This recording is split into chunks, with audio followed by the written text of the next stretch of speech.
Hey guys, so here bringing you another video. Now welcome to the main account. Today we are doing a POV commentary on Gangplank in mid lane. So I believe we start this game, unfortunately, in Diamond 3. So yeah, this game we just got demoted. I will say I played this game earlier on stream. We just got demoted from a, you guys know what situation that, is happening in a lot of the games. I don't need to keep explaining it, but you can probably guess what happened. With teammates, for example. So I just kind of wanted to play a game that I wanted to enjoy. I was like, let's just play something that I know I'm going to have fun. I know I want to enjoy. And I've been saying now for the last couple of weeks, I want to play more Gangplank. So I just decided to go for it. Now, the enemy team go for an invade. Now, I don't really know why we knew this was happening. So I ignite the Fiora. Enemy team get first blood, but now they're committed to the fight. A bunch of them get stunned, though, by the Echo W, which is really good. Nautilus is now in trouble. He goes down, and I'm just going to keep auto-attacking. Q, auto. Unfortunately, no kills for me. It would be great if I could have got one. Yumi's now attached to me to get the slow, and I think that's probably going to be that. Not a bad start, though. 3 for 1. 3 assists for me. Unfortunately, though, my lane opponent was the person that got the kill on the enemy team. She also got the first blood, so that's worth 400 gold, not 300. So that's a little bit unfortunate that, the one enemy that got the most gold was my direct lane opponent. But unsurprisingly, as you may have noticed, it's another Kai'Sa mid, AP Kai'Sa. I do really think, and I've said this in live commentaries, I really think this has been completely blown out of proportion, this pick. I'm pretty sure every single one that I've played against, I've beaten, pretty much. Yeah, I just don't really rate it that heavily. It does ridiculous damage with its W. I'm not denying that. You can't deny that. It does happen, but that's all it does. I'm not huge into that. I think AD Kai'Sa is just better. And I also think of the playstyle, like, if you want to play a high AP harass champion, then Kai'Sa is not even the best one to do. So to me, it's a bit weird. But, the way of League of Legends nowadays is everybody is desperate for that LP. And especially when it comes to like, oh, a famous person played it, therefore it must be good. Faker played it. So pretty much the most famous League of Legends player played it. So that's going to make a lot of people kind of go, oh my God, it must be OP. It must be good. And in reality, it's kind of mediocre at best, I would say. But, it doesn't go to say it can't. Me saying that doesn't mean, oh, it's going to do bad in every game. That's not true. It can have good performances like any champion can. I just think personally it's been blown way out of proportion. Now, the reason why we're doing a POV commentary this game, you will notice, or you will find out pretty shortly. Full transparency, this game was quite frustrating. But the really important thing that I wanted to kind of show this game, and I do think it's an important lesson. Meanwhile, I'm returning to lane. I'm going to do a bit of barrel farming. Kai'Sa's going a bit aggressive, and lo and behold, there's a Nautilus. Now, I don't have flash because obviously with the level 1 play, am I expecting Nautilus to be here at level 2? No, I do a good double barrel, but then I get killed. I literally walk back to lane, and boom, the enemy support is there and waiting. Seems to be quite a common thing. The game before this, we played an Anivia game, and the enemy Bard was basically trolling, but it worked for them. His Lucian died at level 1. My bot lane killed their Lucian at level 1, and then from then the Bard would refuse to go back bot lane. So we were always outnumbered. Like, I was getting 3v1'd in that Anivia game, and so was my top laner. Both of us were getting 3v1'd by our lane opponent. The jungle and the Bard would basically gank together. It was really frustrating. It shouldn't really have worked, but my bot lane just didn't put enough pressure in bot lane, and they got a bit of a lead, but didn't use that lead. And this game just seemed to be a little bit reminiscent of, oh God, I'm already getting ganked by the Nautilus. Okay. But yeah, again, Nautilus, you can see he's not going back bot lane. I don't, again, we've spoken about many times, we've spoken about roaming and over roaming, and people really have it in their mind, I have to roam, when they probably don't. Anyway, this game mentality wise, or the reason why I want to do this video, sorry, is it's more mentality than anything else. So we have a couple, HuzzyGames, hyper carries in our team. We have me and we have Jax, and there's also on the enemy team Veigar. So there are a bunch of hyper carries that what we have to do is keep ourselves mentally as healthy as we can, scale to mid to late game, and you can then kind of take over the game. Bit of a spoiler, there's a reason why I'm doing this as a POV commentary. This game does not go very well for me at all, like in the early to mid game at all. Pretty rough, as you'll see. Jax starts okay, but then does some very weird plays like that, he starts to do quite bad. Also, the Viger on the enemy team, he starts to do quite bad too.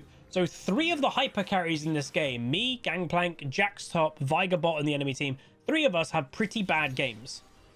2 of the 3 maintain a negative mindset of gameplay and basically do not recover. Now I'm going to go for a solo kill on the Kai'Sa. I think she just kind of mispositioned. Unfortunately for me, she flashes and everything, and lo and behold, who's mid lane again? Yes, it is a Nautilus. So my mid opponent's getting insane help. We're never going to get a gank. That's just not what I receive.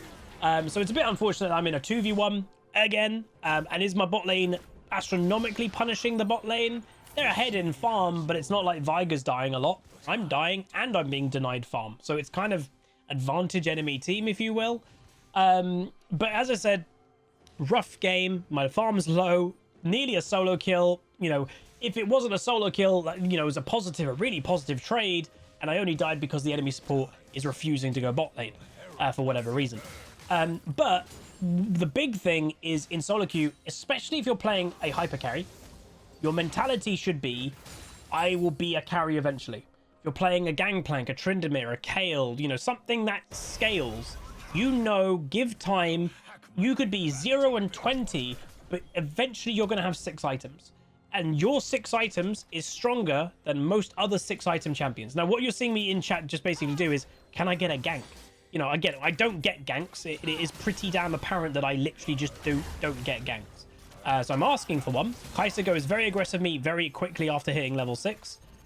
I am kind of getting a gank here, even though it's a bit of an odd one. But at least we're getting one.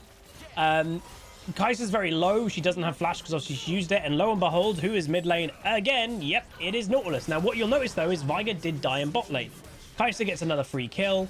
Very frustrating that Echo, literally his first gank, he just kind of dies. He had time to back away from that, by the way. It is worth mentioning. He could have E'd over the Wraith wall, but he chose to go aggressive the second time. He didn't need to do that. Nautilus is still mid lane. I'm trying my best to just do whatever I can, and I'm dead. So I could have maybe flashed, if I flash Q'd the Kai'Sa, she might have died, but it's just unfortunate. Again, worth knowing my frustration this game, and, you know, people say, Huzz, you're spam pinging bottom left. This is after, and obviously, you know, yes, I probably shouldn't spam ping, but this is the game after I literally just got 3v1'd by an enemy bard by never being bot lane. And it's the game after being demoted from Diamond 2, then having the exact same situation happen. Very frustrating. So, you know, frustration is okay. Frustration is weirdly healthy. Frustration shows that you care. Frustration shouldn't turn to toxicity. Obviously, spam pinging, you can have your opinion about that. I don't play with chat. I wouldn't even type to people if I played with chat. You know, when I used to play with chat, I never typed anyway. It's just very frustrating to have this situation 2 games in a row and also getting demoted after Diamond 2. But, as I've said, if the game is continuing, I will still play to win. You know, believe it or not, I will still play to win. It is worth mentioning with how much we've been ganked and killed in mid lane, I'm actually below XP of my bot lane. I'm level 5, my bot lane's already level 6. So that shows how much we've been already denied this game. So it's a little bit unfortunate, but it's just the way of it, unfortunately. But, you know, we're also, you know, half farm right now to the Kai'Sa. So right now you're probably thinking, like, oh, this is a terrible game. It is, you know, that's the point. I wanted to show this. It is a really bad game. Believe it or not, some of the best players in League have bad games. I'm not saying I'm one of the best players in League, but I'm in the top 0.6% of the game. That's pretty good. I'm doing an ult there to try and block out the enemy team. Jhin ultimate's coming through. Boom 1, boom 2. 2 assists from me. You know, that's nice. I got 5 assists now on Gangplank. We're going to try go for an echo kill, and you know, you can see that I was a bit frustrated a bit in this game. This really annoyed me. So yeah, Echo got 1 shot, didn't ult, you know, didn't really do anything there. I'm going to go for the Kai'Sa, and I do end up not killing her because her ult gives a shield. But yeah, the Echo was driving me a little bit mad, I will say. Which, yeah, again, it happens. You know, one thing I will say, looking back and watching these videos, I do need to calm down the spam pinging. I will say that right now. And you know, that's something that when you're reflecting on something, you only can really reflect in it after the fact when you're watching it from an outside in. I'm watching this game from the outside, which is basically the equivalent of what you guys do when I'm doing live commentaries on my Twitch audience. Yeah, I need to not spam ping as much. I will definitely agree with that. And that's something that this video already has made me recognize. And that's a good thing, right? So hopefully that will be better. I will say, content-wise, the game after this will be a POV commentary also. But then, I don't know what happened. Shift in mind frame or something. The next 2 games, I was in such an amazing mood. Again, worth mentioning, I'm loving life right now. I really am. Life's going really good. I'm really happy. The only thing that I partially get frustrated with, lovely play in top lane there. The only thing I'm partially frustrated with in life, league, whatever you want to say, is league. It's the only thing that gets to me at the moment in life. Truly, everything else is going pretty good. So I am working on trying to be a bit chill, a bit more calm. We do have the Huzzy Bonk technique now that I've got an emote in Twitch chat called Huzzy Bonk. And if I'm a bit annoying or a bit complaining, my chat has full permission to put Huzzy Bonk in chat. And it's basically a message to me to calm down, because there's a difference of, like, if you're streaming and someone goes, stop being negative, you know, that in itself is a negative comment. It's a negative comment trying to cancel out negativity, which is counterintuitive sometimes. But when it's a Huzzy Bonk, it's a funny emote. It's my lion holding a massive oversized hammer, you know, doing a bonk, like, you know, over the head. It's kind of funny. So it's the same message of stop being negative, but it's done in a different way, and that sometimes is all that makes the difference. It really does.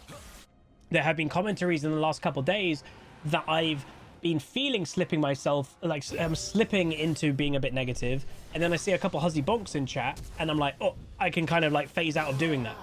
So Jax is getting towered over, does get killed. It is worth mentioning that obviously both top laners are taking Ignite. So it's not like, oh, Jax has got TP, Fiora's got Ignite, that's where the advantage is. No, they've both got Ignite, he's just getting wrecked. Twitch chat did point out to me he was a semi-main of Jax. He's got 50 games of Jax this season. Going for an ultimate play here. This, by the way, made me laugh. So after a rough game, watch this. He flashes, doesn't get the kill, ends up dying, gets me a kill. Unfortunately, not full gold, only 176, because at the time the Viger was 0-3. But as I've always said to you guys, said it for years, sometimes the biggest thing that helps when you're having a bad game, if you're a damage champion at least, is getting on the board. We were 0-3 ourselves. We were 0-3-5. You know, 5 assists is kind of crazy, but 0-3-5. We are now 1. You know, we've got a kill. You know, we're on the board. The pressure of getting a kill is gone. So sometimes that does help calm you a bit, which is good. But yeah. But, you know, it goes without saying the Kai'Sa's had an extremely free lane phase. She's had all the pressure, ganks. She even, again, when my jungler's ganked, that's weirdly given her an advantage.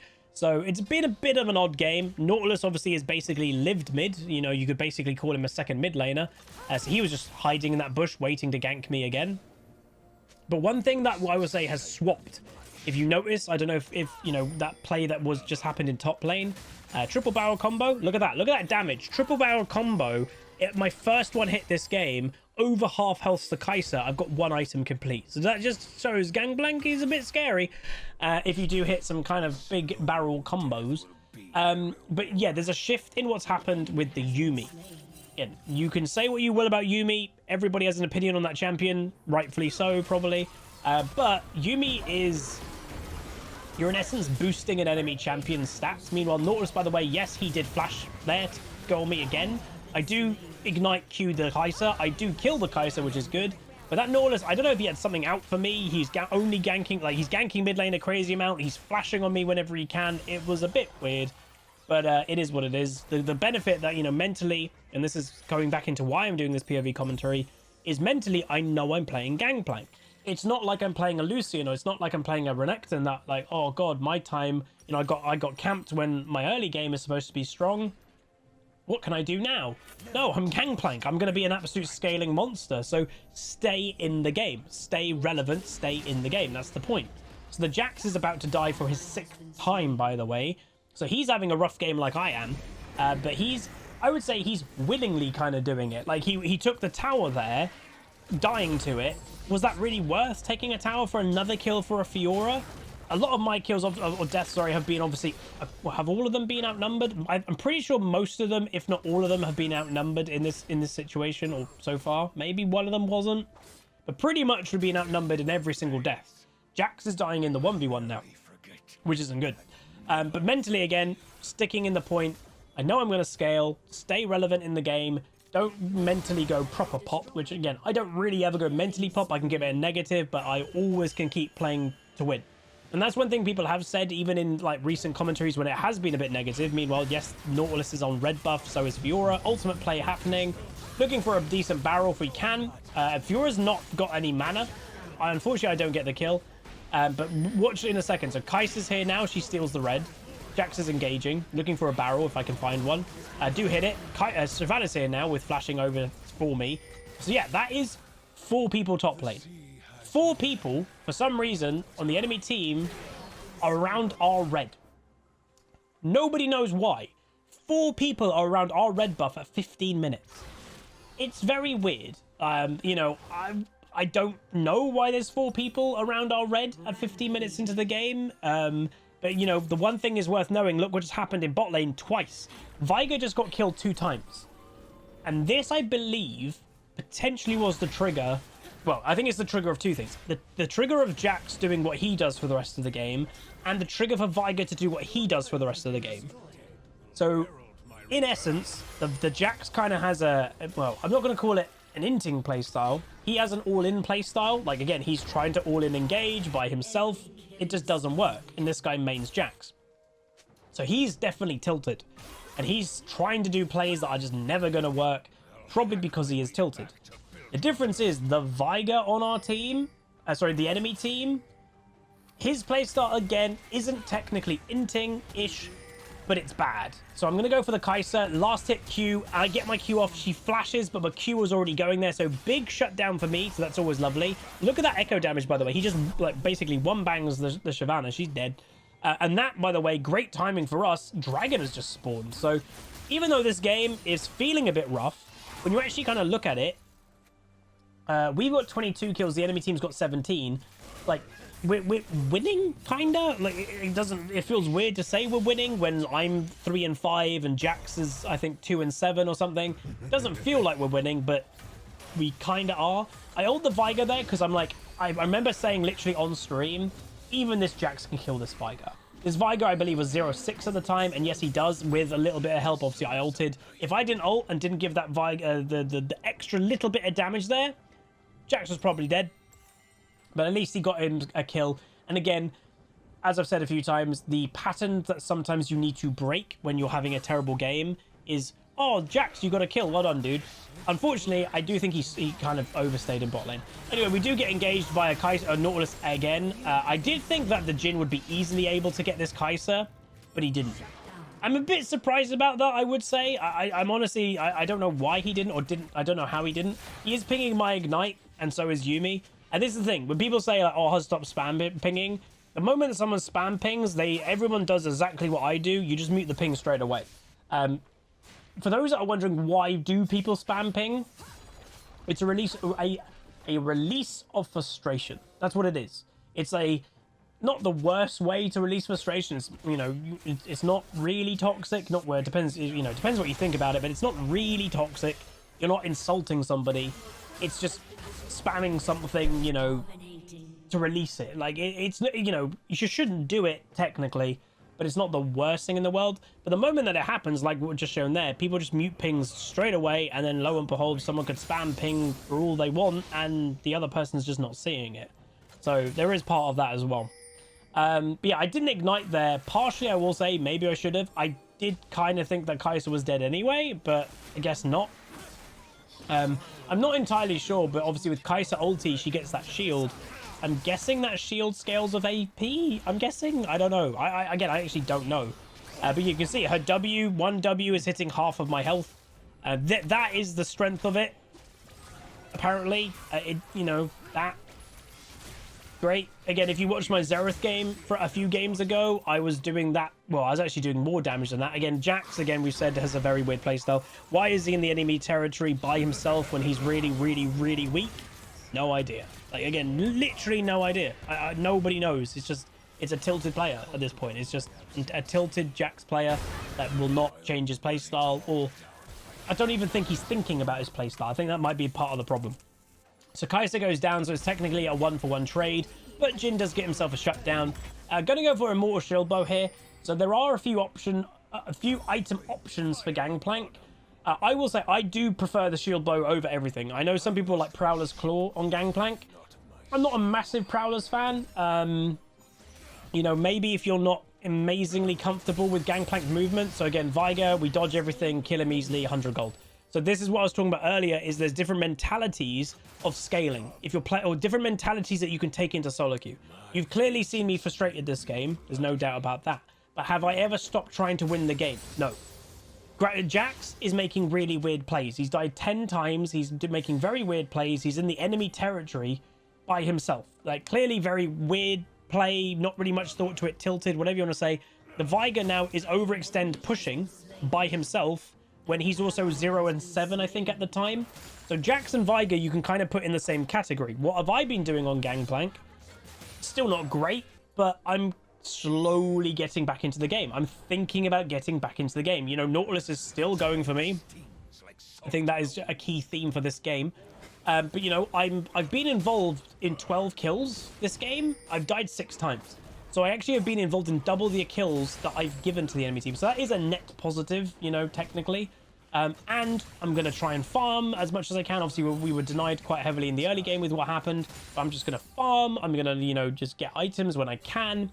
And one thing I recognized, it's not a bad thing to do, is potentially what the enemy team has done or what they did in mid lane. If you recognize an enemy player is slightly tilted, use that. If you don't use that, you know, don't be the guy that types in all chat to try and antagonize somebody who's tilted. That's kind of scumbaggy. Do it in gameplay. Show that you can use your skill, use your gameplay to counter it or use it. This Viger is clearly tilted. He's 0-8. He's split pushing when it doesn't make any sense. So what am I going to do? Well, you just saw that I absolutely killed him easily. He is my way to get back into this game. That's what I recognize. My team's doing okay, you know, with Echo Yuumi. And, you know, I said that earlier. Yuumi is now permanently attached to an Echo. That's kind of what happened this game, is it wasn't going too good. Then Yuumi started, like, permanently attaching. And then, hey, this game's going pretty well. So he is still split pushing. I'm just going to do a bit of barrel damage. He panic Everfrosts. Jhin, by the way, which is what I expected earlier. Jhin gets a solo kill on Kai'Sa. So it does show that the champion's got strength. I just don't know why we didn't kill the Kai'Sa earlier. Because that does seem to be the big weakness of AP Kai'Sa. I've played against it a handful of times. I don't think I've lost to it yet. It's a poke champion, clearly. You know, does half of your health in 1 W. But the moment that it's actual, like, proper combat, that's where that pick kind of sucks. And that's where AD Kai'Sa is obviously a lot better. So if you just kind of force the fights, get on the Kai'Sa, she's going to struggle. And that's the thing. We have an Echo Yuumi. If Echo gets on this Kai'Sa, she's going to go pop. Because, again, she doesn't deal with that very well. That's not what that pick does. And that's one thing I will say confuses me whenever I see AP Kai'Sa, is they genuinely, you should have the patience of a saint if you play AP Kai'Sa, and literally just W. That's it. Do not do anything else. Just W every time you can. Don't ult. So many times you'll see an AP Kai'Sa, the Echo nearly one-shots the Kai'Sa. He does one-shot the Kai'Sa. I'm throwing my ultimate to help. When they ult in is when they end up dying. So Viger, I'm not really sure what's going on here. Use my oranges, kill him in again pretty easily. And, you know, slowly we get back into the game. My ultimate is still helping with assists. And that's kind of what I want to do. I don't want to, you know, use my ultimate in the 1v1 here. I want to use my ultimate to go help my team. But then, you know, help get myself power farming every wave. And also, you know, the gold is pretty much nothing. But, like, kill the Viger whenever I can. You know, most people aren't KDA players. I'd like to think of myself, I'm not a KDA player. But no one can deny that it's a nice feeling when you have a good KDA. So, like this game, we were 0-3 at one point. The moment that I got 1 kill, I felt a bit better. You cannot deny that. It's a really good feeling. So even though the kills that I'm getting on Viger, they don't mean that much. You know, it's a 0-9 or whatever it is, Viger. It's making me feel better. And because it's making me feel better, I'm going to play a bit more confident. I'm going to play a bit better on average. And it's a net gain. There's no disadvantage to that. So that's something that you need to, you know, see for yourself, is if you are having a bad game, you're playing a hyperscaling champion, how do you get back into it? You know, power farming is usually the way. But notice this game, I'm not doing what the Viger's doing. You know, I'm not split pushing, overextending. This would be the equivalent, what this Viger's doing would be the equivalent of me pushing this wave and being at the tier 2 tower quite often. I'm not going to do that. Or doing what the Jax is doing, waiting in a bush in the enemy territory when I've already died 10 times. I'm not going to do that. Like, play a bit smart. Like, you know, scale. You know, don't give the enemy team gold. Because all that's happened is, yes, Jax hasn't really recovered his game. Viger hasn't recovered his game. But Viger has helped me recover my game. Don't do anything that helps the enemy team. You know, I've always said that. It's if you're doing anything that makes the enemy team happy, you're doing something wrong. And this Viger playing in the way that he has made me happy. So this is a play, by the way, that confused the hell out of me, I think is coming up. So Kai'Sa goes for an ultimate play. In what world should Kai'Sa go all in on an Echo? So we do use probably way too many ultimates there. I use my ultimate, Echo uses ultimate. I don't think I needed to ult, but that's the point. If this Kai'Sa just does WWW, then be fine. Viger again doing the exact same thing. So he is, by the way, the damage is going up, but he's still dying quite easily. And that's where, again, shield bow. If I had Prowler's Claw, some people's like, oh, if you have Prowler's Claw, you just one-shot him. Maybe. Immortal shield bow gives me really good damage, being shield bow, but also gives me that survivability that I do sometimes think a Gangplank is lacking. So yeah, overall, really good. And now with that, I am now 6-6. So KD, I'm now neutral. KDA, really positive. I've been involved in 16 kills. I've only died now 6 times. So KDA is actually doing really good. KD's now neutral. So it's that mentality shift of what can I do to get myself back into the game. And, you know, some people might say, oh, all you did, Huz, is use, like, a tilted Viger. That's the point. I was on my way to getting tilted this game. You guys saw how I was in the chat, you know, pinging and everything. It was a very frustrating game to get 2v1'd, have my lane opponent basically have a completely free lane. That's really frustrating. Meanwhile, I am 2 levels up, but you know, the Kai'Sa does still do a lot of damage, so I'm nearly dead. I'm expecting the all-in, and I muck up my barrel. I was supposed to put another barrel above me, then Q, because again, where else is she going to go? That's the only way she's going to go if she's going to ult, and I just didn't get it off in time.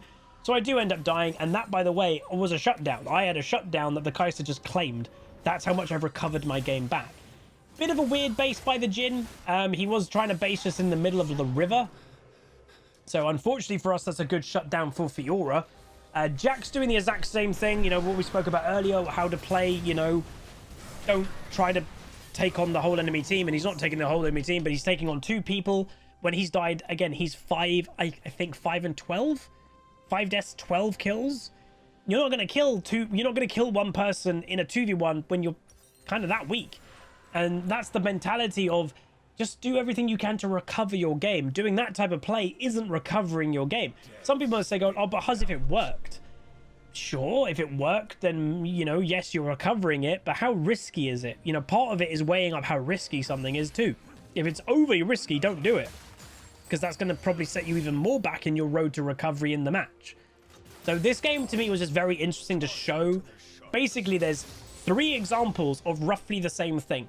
As we've said, there's 3 examples of roughly the same thing. 3 hyper carries, a Jax, a Gangplank, a Viger. All are hyper carries. And arguably is what I would say is one of the hyper carries, as in me, recovered the game. Recovered my game, at least. Not the game, but recovered my game. The other 2 stayed in that mega tilted mind frame the rest of the game and continued to make absolutely huge mistakes. So that's the thing, is I think it's an important lesson to show. I think it's an important lesson for a lot of people to learn in League, that if you especially are playing a late game hyper carry, you can recover your game. You can. Like, that's the point. That's the point of a late game hyper carry, is the scaling. It's the equivalent of, we've all had them, a Nasus player wanting to FF a game at 10 minutes. If it makes 0 sense. Nasus should be, you know, if you play Nasus, you should have one of the strongest mentals in League as a champion mate. You should, because you have to scale. Like that, there is no other option. That's what your champion does. So at 10 minutes, you haven't scaled, you're going to be half an hour until you scale. So it's that kind of philosophy. So Viger dies again. So again, he's still doing exactly what we've said. He is just split pushing 24/7. And at this rate, he is inting. Like, that's the thing. Now, this was a very unfortunate play. So Fiora is that strong. She's 3 levels above our Jax. And unfortunately, Jax kills us both. So Fiora did play it well, you know, well done to the Fiora. But the Jax did just kill me easily. By using his E, he gave the Fiora the option to W, and that's what killed both of us. So a little bit unfortunate. This Jax again just playing really badly. Yeah. So watch this, by the way. You're thinking, oh, this is bad, and bam. Yeah, that damage was nuts. So all of them, honestly, I can't blame the enemy team for dying there. In what world did anyone would have thought that Echo would have literally one-shot the Fiora, who's also strong, who has a more Malmultius, who has a Death Stance? In what world would she have got one shot by that? I didn't expect that, I'm going to be completely honest, and I don't think the enemy team did. So that's where, like, oh, the Kai'Sa died too. Yeah, so the Nautilus and the Fiora were on top of the Echo. They go pop. And I don't think the Kai'Sa would have been like, oh, you know, I've got tanks in front of me. I've got people to kind of be in front of me. That'll be fine. Yeah, they went pop, and I think Kai'Sa would have gone like, oh my god. So I ult for the Shyvana. Now, the reason why I do that is I was thinking that we could go for Baron soon. And if Shyvana doesn't have a flash, that's never a bad thing, obviously. Now, right now, I remember being like, get in the bush, get in the bush, get in the bush. Because if I get in the bush, what's going to happen? Well, the tilted Viger is just rage split pushing. I don't know. So I did ask the stream, I was like, is this inting to you? And the whole stream was like, yep. This is definitely int behavior. You know, for what is Diamond 2, Diamond 3 type of League of Legends, the fact that he's now, whatever he is, 0-12 or something like that, by only solo split pushing, that is inting. So inting, you know, I will say the phraseology or whatever has been blown out of proportion 100%. Everyone says inting to everything nowadays. But inting can mean several things. There is the genuine inting, running it down, wanting to die, and giving the enemy team free kills. Or something like this, that this Viger knows what he's doing is terrible. You know, for a Diamond 2, Diamond 3 player, there is no like, oh, really? It's bad to do that? He knows it's bad to do this, yet he is doing it anyway, and he's dying every single time he does it. That is a form of inting. That's the point. It is. You know, if he wasn't inting, he would have adjusted his playstyle. He wouldn't be going solo top lane the entire game as a Viger after dying 6 times, let alone 12. So yeah, nice barrel there, half health the Naught. Jax, by the way, he was looking for it again, you know, surprisingly. Annoyingly there, I just saw it.